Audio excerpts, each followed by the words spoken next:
What's behind the ugly anti-Semitism on campuses and elsewhere that surged up after the Hamas attack on Israel in October 2023?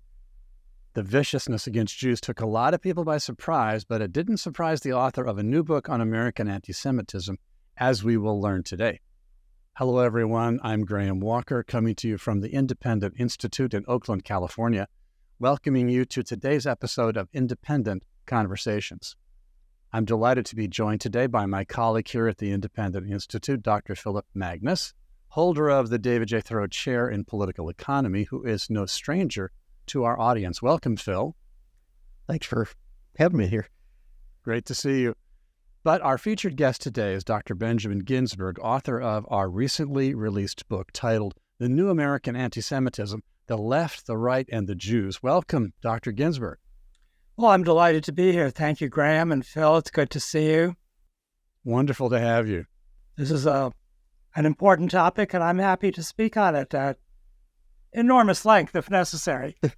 Yeah, well, let me just point out for the benefit of our audience that Benjamin Ginsburg is a research fellow here at the Independent Institute and a professor at Johns Hopkins University, where he holds the David Bernstein Chair in Political Science. He also chairs the Center for Advanced Governmental Studies at the university, and he has authored or co-authored dozens of books, including What Washington Gets Wrong, a book called The Fatal Embrace, Jews and the State, and the widely used college textbook, We the People.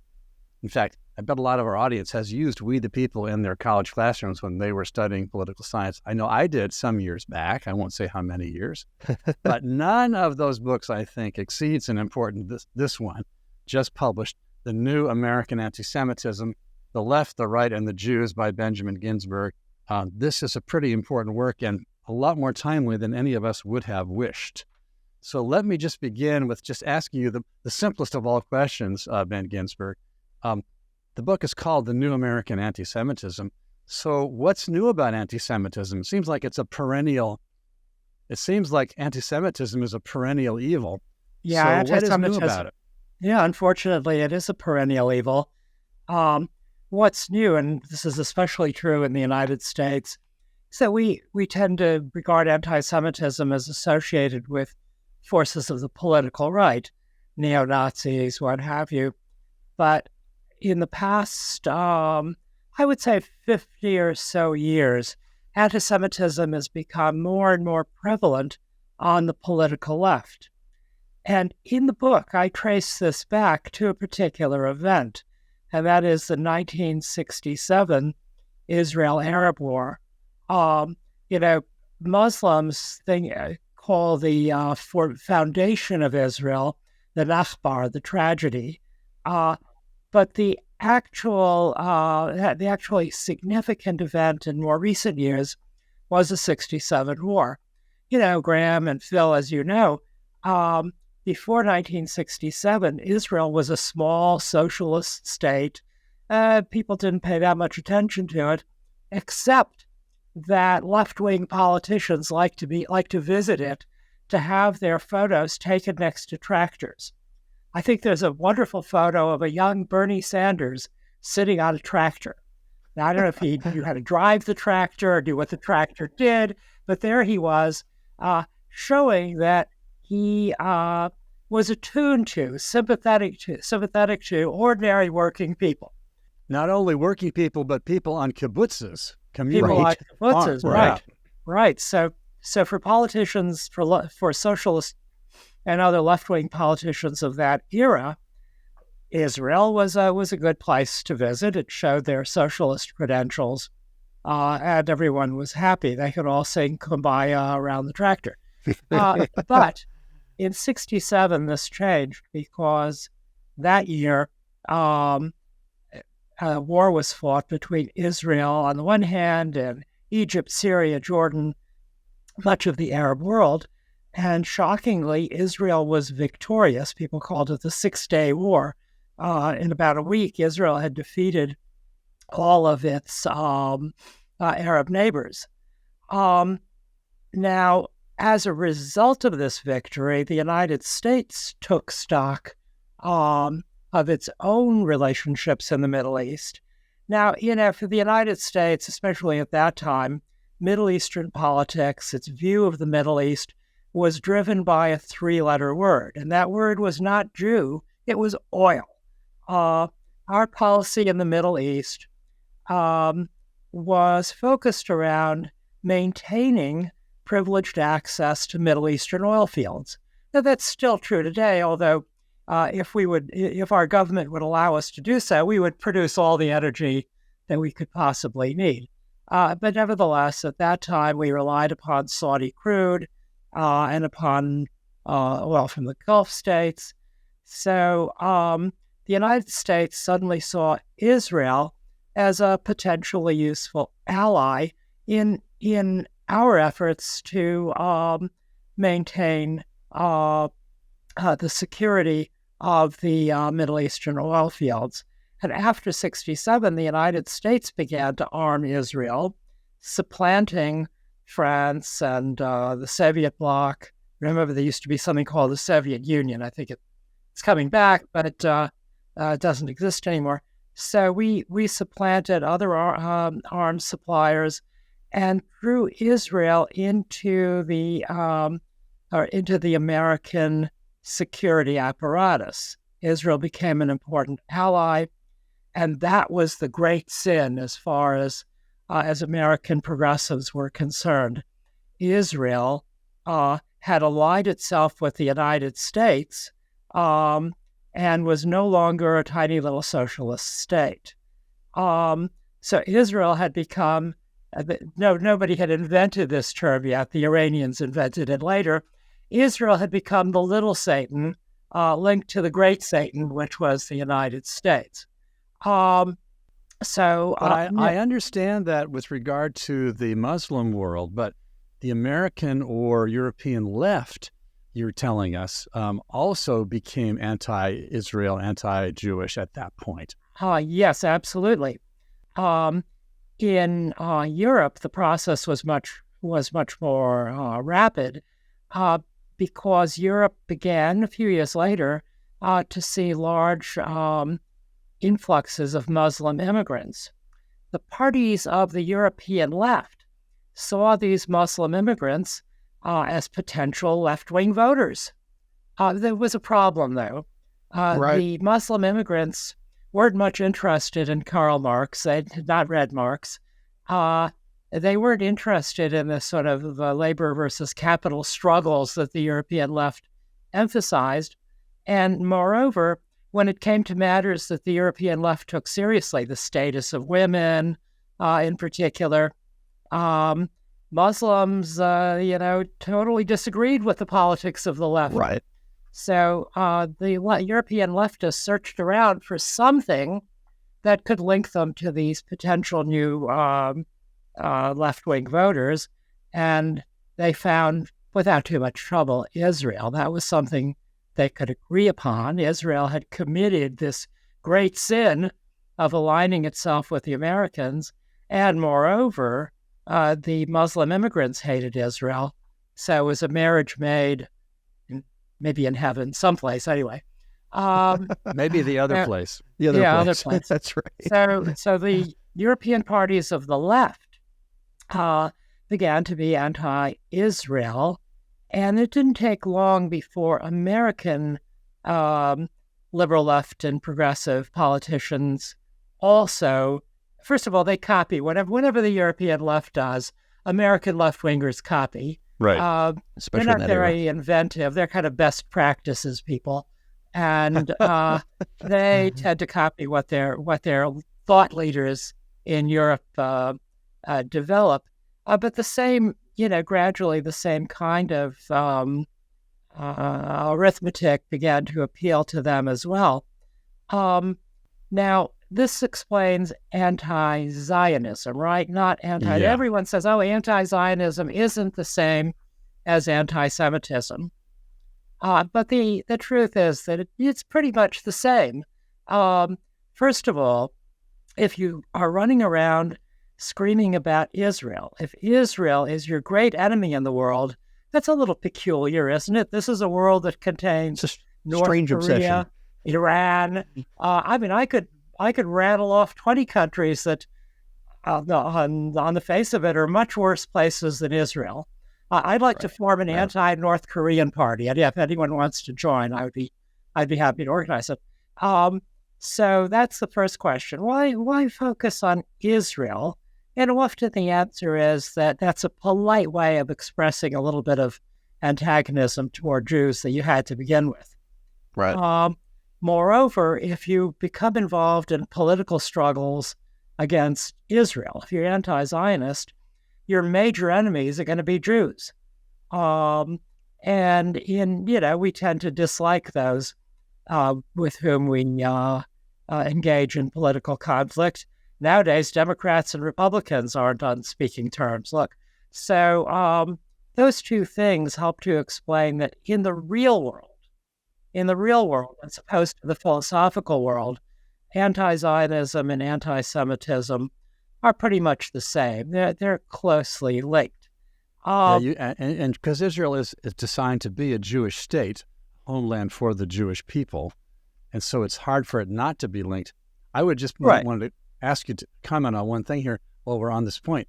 I at one time imagined, I was trying to think of an explanation for the linkage between anti-Zionism and anti-Semitism that I observed in so many academics that I have known. And sometimes it seemed like the idea was that, well, they were anti-Zionist just because they felt there shouldn't be such a thing as a religiously based state. There shouldn't be a Christian state. There shouldn't be a Muslim state. There shouldn't be a Jewish state, separation of religion and state. But then I noticed that so many of the anti-Zionists were just fine with Muslim states. They just didn't want a Jewish state. Right. I mean, they on the left, they dismiss Israel as a quote, ethnostate, unquote. But there are an awful lot of those. I don't see that many people. Well, they're mostly. I don't see many people railing against Ireland, which is pretty much, until recent years at least, has been an ethnostate. The Muslim states of the Middle East are ethnostates. Ethno-religious states. Ethno-religious, absolutely. Exactly. Yeah. So declaring that Israel as an ethnostate doesn't distinguish it from very many others. We crazy Americans, we think that all sorts of different people can join together and form a state on the basis of common beliefs. Used to be. But in most of the world, the ethnostate is the norm. But and when it comes down to it, I mean, if you've been to Israel, though it's true that Israel styles itself as a Jewish state, it's full of other sorts of people too. A big chunk of the population is Muslim. Then among its most loyal citizens are Druze, whose religion is sort of a secret. Nobody quite knows exactly what they practice, but Muslims hate them and they get along with Jews, so I guess it's all right. There are plenty of Christians in Israel. Mm-hmm. Every evangelical church in the South has a baptismal site on the Jordan River. As people discovered during the recent special election, which unfortunately was lost by the Republican candidate, who was an Orthodox Jew from Israel, but also Ethiopian, and her husband was Ukrainian. Right. Yeah. So she was, someone who would be fairly common in Israel. She just kind of seemed odd in the United States. So, Ben, regarding Israeli citizenship, just briefly on this point, there are indeed Muslim citizens of Israel, Christian citizens of Israel, Jewish citizens of Israel, many Arab citizens of Israel. And if I'm not mistaken, it seems to me, looking from my vantage point, that Muslim citizens of Israel have a lot more protection for their individual freedom rights than Muslim citizens of Muslim states. Oh, to say the least. One of the most bizarre things that I saw while watching various demonstrations was a group calling itself Queers for Palestine. And they seemed oblivious to the fact that in Palestine, or for that matter, in almost any Muslim country, they could very well find themselves certainly incarcerated, but they might be killed. The death penalty. Right. Yeah. Right. So why did they support Palestine? And some news person stopped one and said, "Excuse me, why are you for Palestine? Don't you know how they would treat you there?" And he said, "Oh no, that's a lie. I don't believe it." Oof. Well, Wow. come on, don't use political blinders when your life might be at stake if you actually took your views seriously. Right. So anyway, Stunning. getting back to your question, anti-Zionism became a force on the political left, beginning in the late 60s and then accelerating in recent years. So when I started writing this book, I felt comfortable saying that anti-Semitism was coming to be more important on the left than on the right. On the right, the committed anti-Semites are a small group, half of whom are in prison at any given time. Right. Small and despised, and rightly despised. Right. It's society does not literally put up the with them, lunatic fringe. Whereas on the left, you have very respectable people. Now, I don't know if college professors count as respectable, but if they do, you have college professors and important politicians. They're not respectable, I guess. But you have notable people. I shouldn't have used the word respectable. Notable people who profess views that are meant to be anti-Zionist and anti-Semitic. So I began to write this book fully confident that this was true. But the full extent of this shocked me after October 7th, when, President Biden, to his credit, supported Israel, but within the Democratic Party, views were, shall we say, mixed.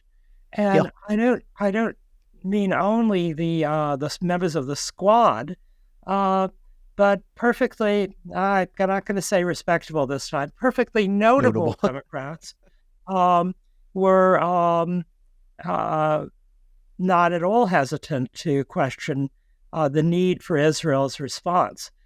This I found bizarre.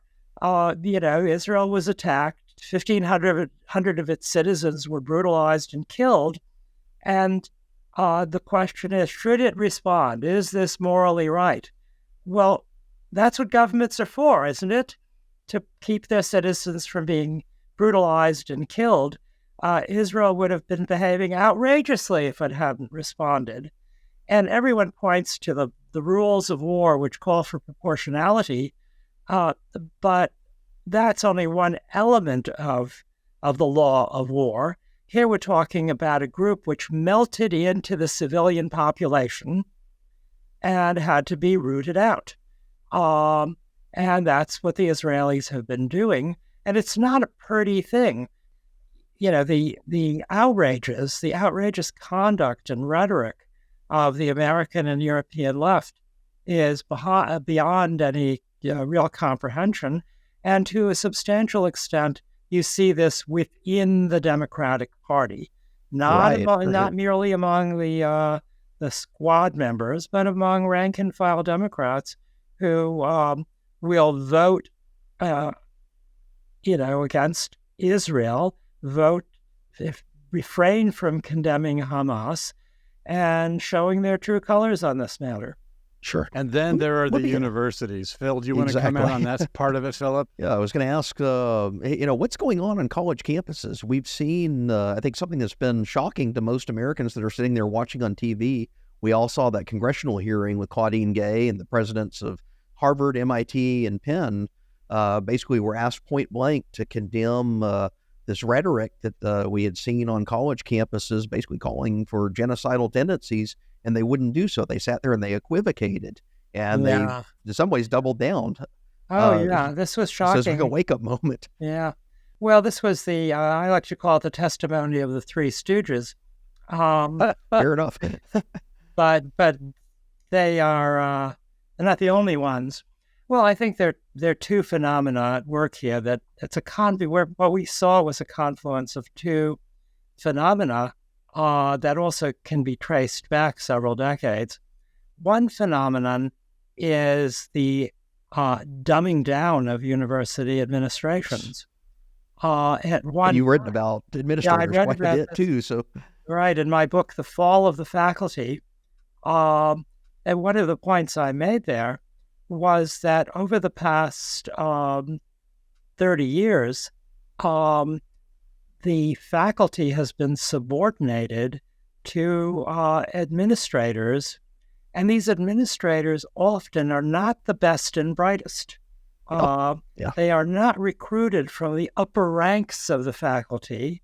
They tend to be people who either didn't make it or, never really tried.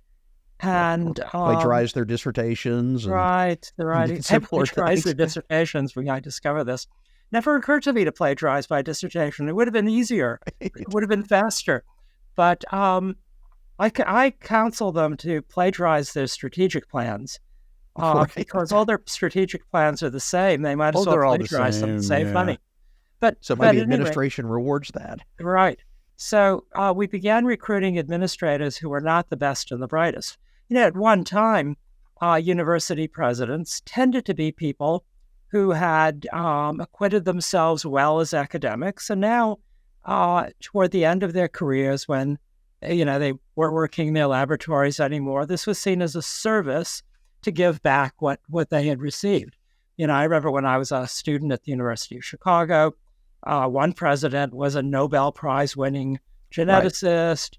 One president was one of the nation's foremost constitutional lawyers, and this was considered appropriate. But that's rare now because these folks are said not to have administrative experience. So the headhunting firms that are in charge of the academic administrative job market wouldn't consider them as possible candidates. Now, I would suggest that administrative experience can be achieved in about a week or two, but maybe I exaggerate. I give it 3 weeks for an intelligent person. But faculty from the top of their professions generally are not experienced. Now, again, there are exceptions. There are university presidents who are very, very smart, and that's wonderful when you get one. But on the whole, it's a bunch of dullards, as we saw. So you have presidents who aren't, can't think their way out of a wet paper bag and have no moral compass whatsoever. Now, that's step one. The other thing that happened was that on many campuses, groups advocating for a free Palestine, advocating against Israel, often these were Muslim groups like Students for Justice in Palestine, which is very important in these matters. SJP organized on campus after campus, and on every campus they joined in coalitions with other progressive groups. Now, progressives call this intersectionality. I don't know, did we call this log rolling at one time? Right. I'll support your cause if you'll support mine. But I guess log rolling isn't a fancy enough term. So they call it intersectionality. And these intersectional coalitions will include all progressive forces, even when the relationship between one or more of these forces should be strained. And again, I mentioned Queers for Palestine should not be part of a coalition advocating for a free Palestine, if you ask me. But anyway, these intersectional coalitions on the left are very active on many college campuses, particularly elite campuses. And they strike terror into the hearts of administrators because there is no campus right. There are very few conservative faculty, and conservative students have learned to be quiet. So there is a campus left, and when the campus left starts agitating about a particular cause, administrators know that there's not much to be gained by fighting them because you have no allies. So generally, administrators will give them what they want. Yeah. So Yeah. you don't want that conservative speaker? Well, that speaker would, make this campus no longer a safe space, as opposed to that progressive speaker who has the protection of the First Amendment. Yeah. So when I was watching the testimony, I could see their little wheels spinning. They reflexively, will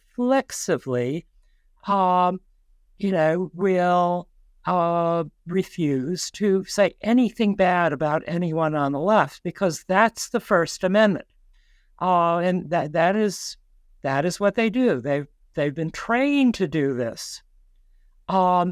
But it's only for the political left. So Only for the political left. They'll say, it depends on the context for the left. Context, but they would come down like a hammer on anyone on the right. Right, that and says, this is I'm glad you caught this, Phil, because this is exactly what context means to them. Context means it depends which side is saying it. Right. Okay? If it's being spouted by the left, then it's okay. If it's being spouted by the right, that's a bad context, and that has to be banned. It's exactly what they mean by context. That's their buzzword for ideology. Now, even the Three Stooges knew that they couldn't say it depends on the ideology of the speaker. So they have a term for it, context. So is genocide a bad thing? Well, it depends who's calling for it. If the right was calling for it, that would be evil. The left, we have to give them their constitutional rights. So it's this confluence of two factors. It's the dumbing down of campus administrators, coupled with the monopolistic, hegemonic, I guess they would say, politics of the left on most campuses. On the typical campus, the left is organized. The right doesn't exist, and the middle just wants to go to school and not have stay it quiet. bother them. So that is the politics of the campus.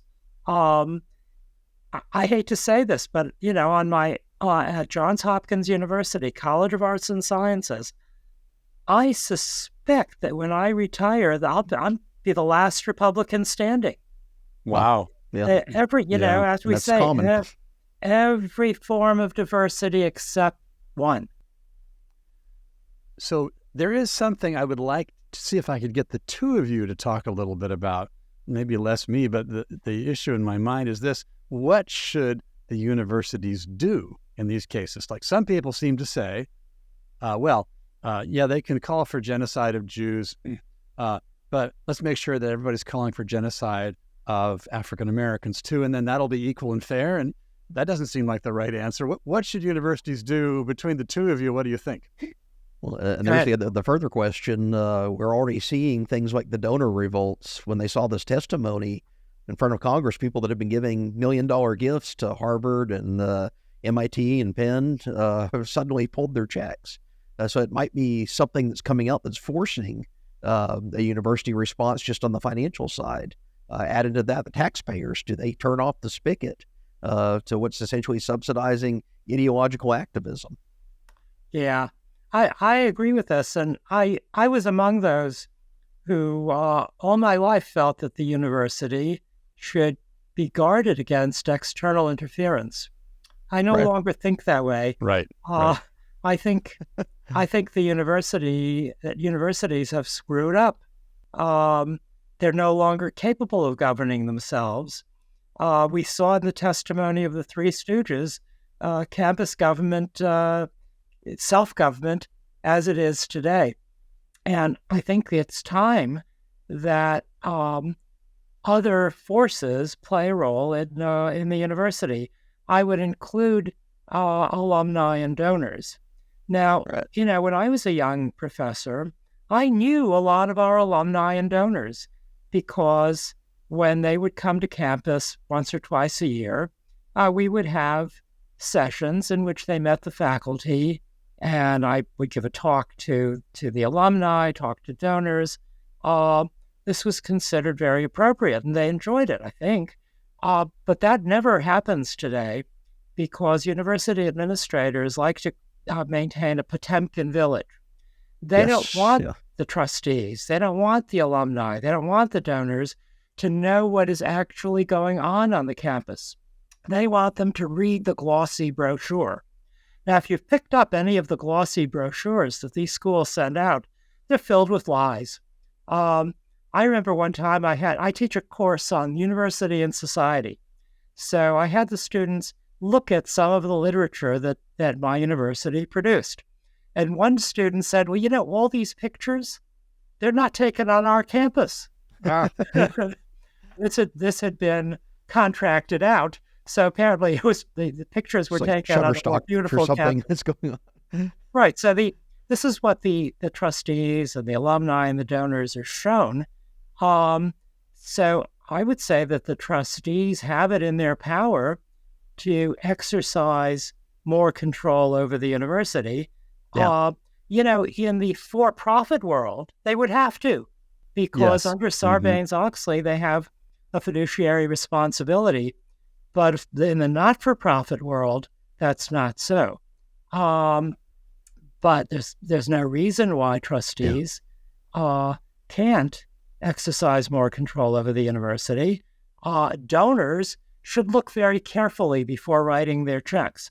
You know, you have people who would spend months looking at an investment before doing anything with it, who will write a check to alma mater without giving any thought to it. Are they going to do what they say? No. Are they? What are they going to do with my money? Not what you think. So I would urge trustees and donors and alumni. Now, my son is a Harvard alumnus, and he and all his friends wrote checks for $1 this year. Wow. And I Sign think, of protest, sir. Yeah, I think $1 is better than nothing. Because let the alumni office try to figure out what this means. At any rate, so state legislatures too are remiss. Now, I've spoken at a lot of schools, and the faculty of state schools complain that the administration tries very hard to keep them away from state legislatures. They don't want them to meet legislators. They don't want them to talk to legislators. I said, well, you know, you can obey that injunction if you want, but state legislators actually are interested in the school, especially if they're alumni. Hold events where you bring them to campus. You, not the administration. They'll come and let them see what actually happens on your campus. So if alumni and donors stepped up to the plate in appropriate legislatures and so forth, and if leadership was put in place in these institutions that was experienced, had expertise, and was intellectually astute, what should such good administrators do when a bunch of students and faculty call for the eradication of Jews from the Jordan River to the Mediterranean Sea? What should they do? Well, in their speech codes, they already have the appropriate penalties. You know, this is grounds for suspension and possible expulsion, just as would be the case if a group of students ran around calling for the elimination of black students. I mean, the rules are there. And I know that administrators who have had trouble getting to Title I of any act probably haven't found Title VI of the Higher Education Act, but the Title VI seems to require them to protect students covered by that act, and that includes Jews. Absolutely. So I think the rules are there, but there's no will to enforce them. Yeah. I mean, I noticed when MIT discovered that a lot of the students, chanting for the death to Zionists on the campus were foreign students who, had they been suspended or expelled, would have lost their visa. They lose their visa, yeah. They said, oh my God, we can't do that. They'd lose their visas. Right. Okay. They would lose their visas. And I think it's important to point out that primarily the institutions we're talking about are private institutions. We're not talking about government agencies penalizing people for saying stuff. We're talking about private organizations, private associations that can have their own rules of civility. They have their own rules. Absolutely, Graham. They have their own rules. The rules are well known and posted. Students all have to read them. They attend little seminars about these rules. So these rules can be enforced. And look, it's true that these are private entities, but it's important to point out that they are taxpayer supported, because it's because of tax law that they're so rich. Every nonprofit is required to spend the money it takes in contributions and what have you on the nominal cause that they are promoting. 90% has to be spent. But there's one category of institution that's exempt from this. It's the university. Universities are allowed to save up, and that's why they have these huge endowments. People have been giving them money, and instead of spending it on educating kids at a low cost, they save the money. At least that part of the money they don't spend on hedge fund with the university attached. Yeah. So if I remember correctly, Adam Smith actually saw the beginnings of this. Yes, and he said a university begins to go downhill when it builds an endowment. Interesting. When he visited Oxford. Right. And when was Adam Smith was never wrong, so I assume that he knew what he was talking about. Because, when they have a huge endowment, this cushions them against disgruntled donors. Now, it's true that they are, in their accounting system, they're dependent. I think 12% of revenue at Harvard or a school like that will come from annual donations. And that's good money because the money in the endowment, the income from the endowment is earmarked. So the money that comes in donations is some flexibility. Can be spent. But nevertheless, they can survive years of donor anger on their endowments. Well, Ben, right. A bit of like devil's advocate here. So some people might say, well, precisely because there is governmental support, even for private universities, these private universities should therefore have a complete free forum of speech without any civility rules at all, because that's the First Amendment. And if they're getting government money, they're under the First Amendment. So let it be a free-for-all of everybody calling for everyone's death. Well, for us libertarians, that is appealing. So what's the proper answer to that, though? Yeah, the proper answer is that if they do that, the line between speech and action begins to disappear. The university is a forum where all ideas should be discussed, but they should be discussed in a civil manner. I think that's the university's, that should be the university's position. The university should endeavor to maintain civility so that speech doesn't quickly degenerate into combat. Remember, you're talking here about, I hate to call them this, but they're little kids. And they need, I don't believe in this idea that, you let them out in the world and all ideas flourish. They don't know that much. And part of the function of the university is to teach them, and that is best done in a more civil setting, I believe.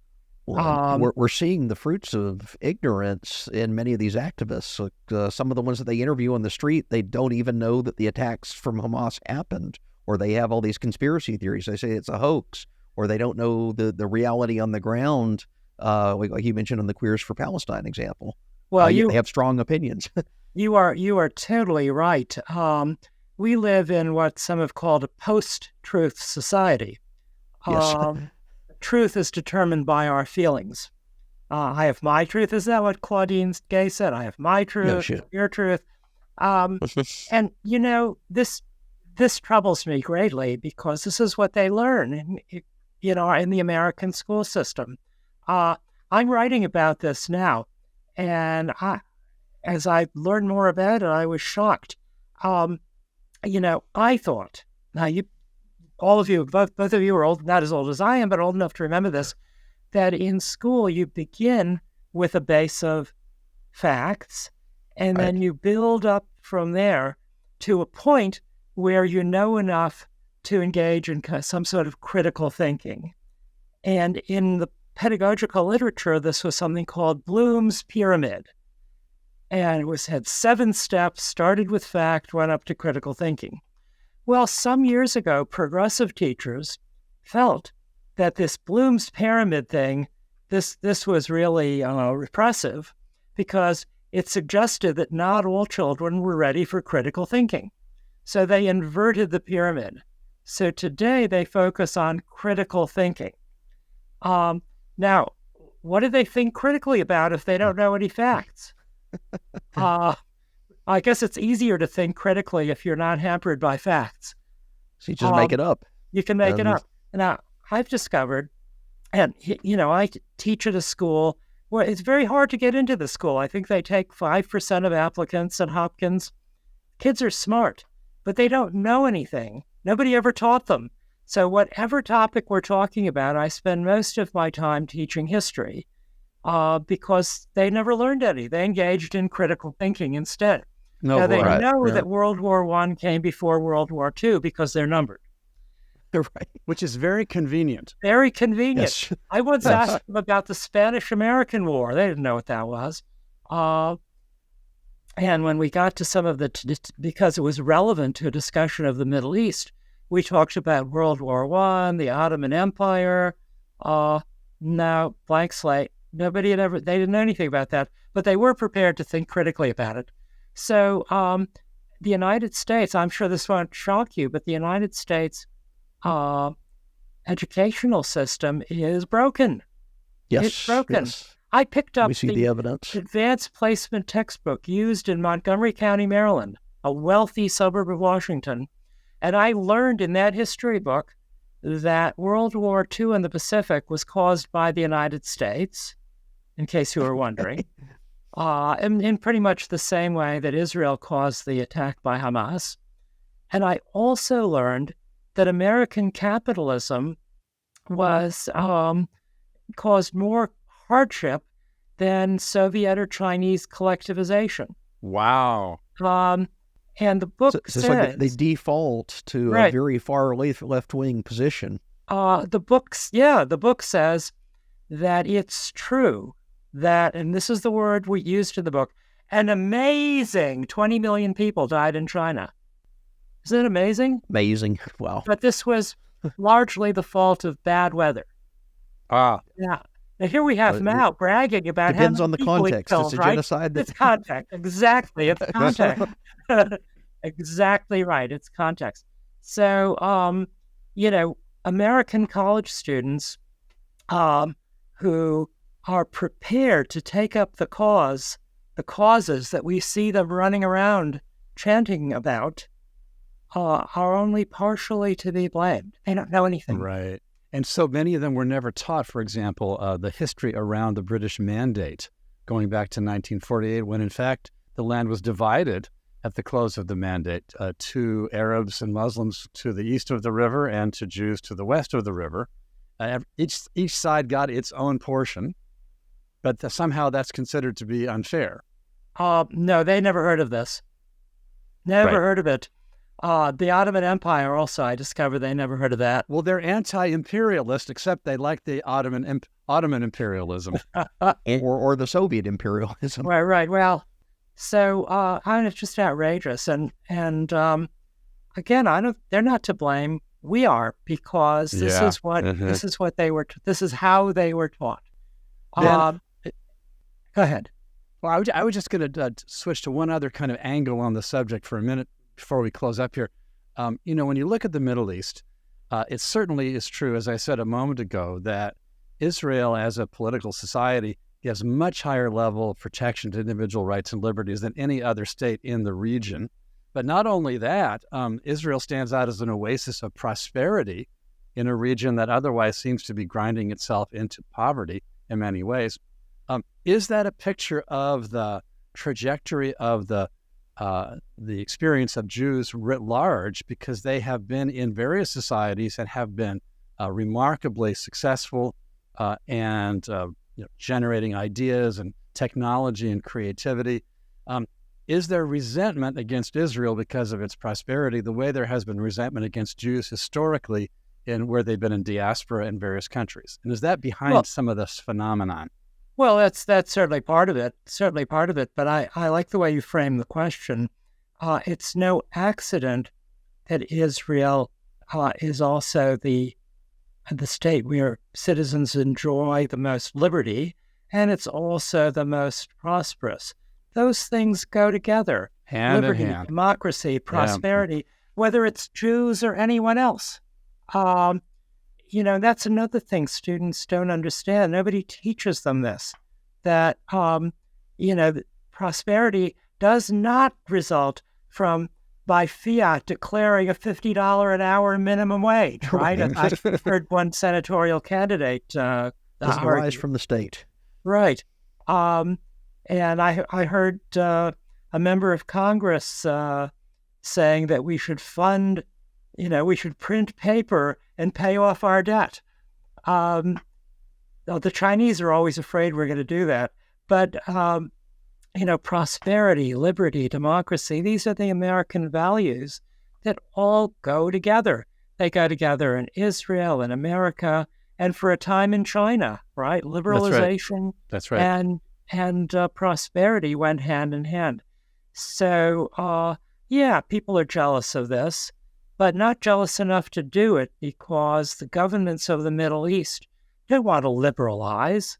They want to retain power with an iron hand. Right. They, under no circumstances, would liberalize their economies or societies because that would lead to their own downfall. And that may be one thing that people resent about Israel, but it's also something that progressives resent about Jews in America. Sure. Because all the things that progressives in America say about Israel, they're also thinking about America, right? They Jews are the canaries in the coal mine.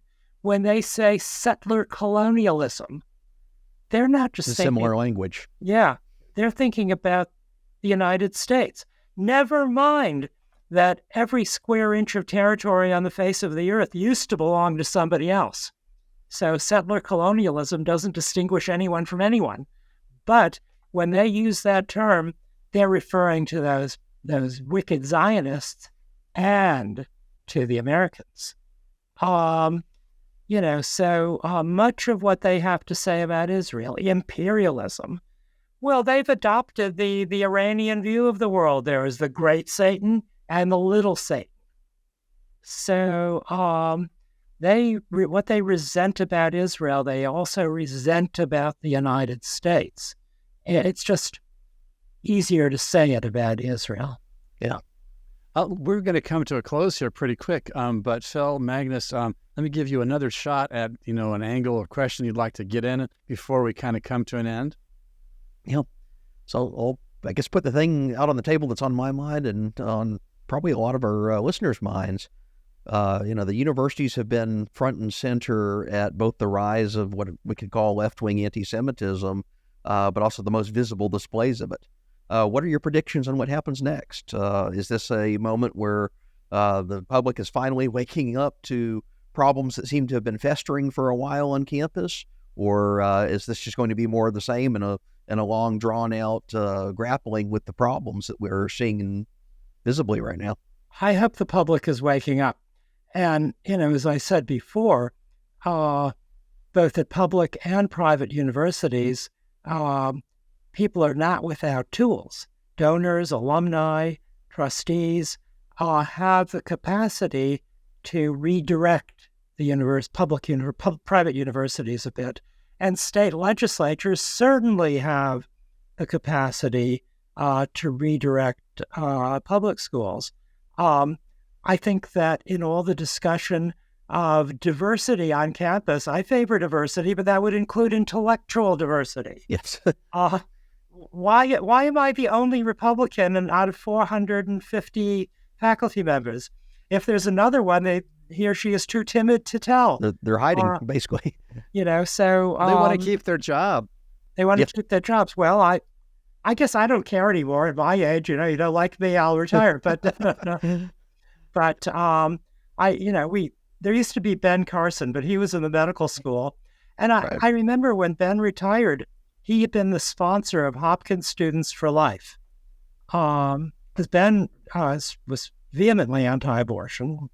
And the head of Hopkins Students for Life came to me and said, look, he said, I know that you're not 100% in support of our cause, but there's nobody else. Wow. I need somebody to sign for us to be a campus organization. So I did, but it was shocking to me that I was the only one. That's just wrong. That's utterly outrageous. And it's mismatched with the public opinion in the United States. Yeah. You have a very, very one-sided faculty that is not serving. If you ask anyone why that is, they say it's because the left is smarter than the right. Well, I guess they were smarter. They took over the university. What can we say? But I do think that the work of Dr. Benjamin Ginsberg is going to push things back in the right direction. And if people take your writing seriously, and if they get a copy of your book, The New American Anti-Semitism, The Left, the Right, and the Jews, we may be able to influence a tide of opinion to try and rescue civility, intellectual diversity, and maybe education too, and maybe re-secure the status of Jewish citizens here and elsewhere. Thank you for all the work you've done over the years on these topics. Thank you so much. Yes, thank you. We are very grateful. We're delighted to have you, and we invite all of our friends who are watching us here and may join us in future to take a look at the book. It's available on Amazon, also on our website, independent.org, where you can follow up on this and other topics. Thanks so much, Benjamin Ginsberg and Phil Magness. Take care, everybody.